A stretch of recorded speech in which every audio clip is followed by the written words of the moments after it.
Iran ने US को गहरे घाव दिए हैं और एक नहीं, एक के बाद 18 घाव दिए हैं। और ये घाव भी ऐसे हैं जो धीरे धीरे करके अमेरिका के लिए नासूर बनते जा रहे हैं। अमेरिका अपने एयर स्ट्राइक्स के लिए, एयर सुप्रीमेसी के लिए जाना जाता है, अपनी एयर स्ट्राइक्स पर, अपनी एयर सुप्रीमेसी पर मजबूत पकड़ के लिए जाना जाता है, जिसे ईरान ने कमजोर कर दिया है।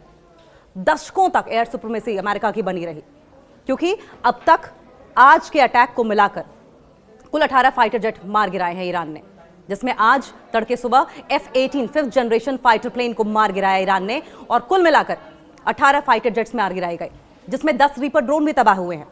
और यह दावा है ब्लूमबर्ग की रिपोर्ट का। ब्लूमबर्ग की रिपोर्ट के मुताबिक मिडिल ईस्ट में ईरान के डिफेंस सिस्टम ने अमेरिकी एयरफोर्स को बड़ा चैलेंज देते हुए मार्च 2026 तक लगभग 18 विमानों को, 18 फाइटर जेट्स को नुकसान पहुंचाया है, जिसमें 10 MQ-9 रीपर ड्रोन्स हैं।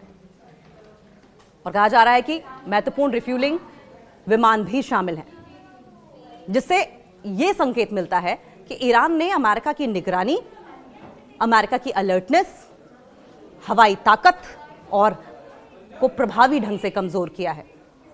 यानी कि कहने सुनने की बात नहीं है, ये जबरदस्ती काउंट कराने की भी बात नहीं है। इसका असर ग्राउंड पर दिखाई दे रहा है, लोग इसके बारे में बात कर रहे हैं और इस कदर बात कर रहे हैं कि ब्लूमबर्ग ने बाकायदा एक रिपोर्ट छापी है। रिपोर्ट में सिलसिलेवार तरीके से जिन फाइटर जेट्स को, जो कि अमेरिका की ताकत थे ये फाइटर जेट्स, उन्हें मार गिराया गया, सिलसिलेवार तरीके से ब्लूमबर्ग की रिपोर्ट में दावा किया गया है।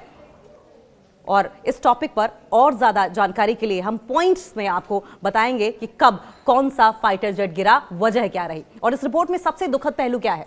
सबसे दुखद पहलू तो यह है कि अमेरिका अपनी ताकत का, अपनी टेक्नोलॉजी का दम भरने वाला सुपर पावर अपनी ही गलतियों की वजह से काफी नुकसान करा बैठा है, और इसी बात का फायदा ईरान ने उठाया भी। ईरान की स्ट्रेटेजी इतनी जबरदस्त रही कि ईरान ने एक एक करके अमेरिका के 18 ब्रह्मास्त्र को नेस्तनाबूद कर दिया। कुछ अमेरिका की गलतियां, कुछ ईरान की तकनीकी, कुछ ईरान का अटैक, कुछ ईरान की स्ट्रेटेजी। एक ऑपरेशन के दौरान KC-135 रिफ्यूलिंग टैंकर के दुर्घटनाग्रस्त होने की वजह से चालक दल के साथ साथ 6 सदस्यों की मौत हो गई।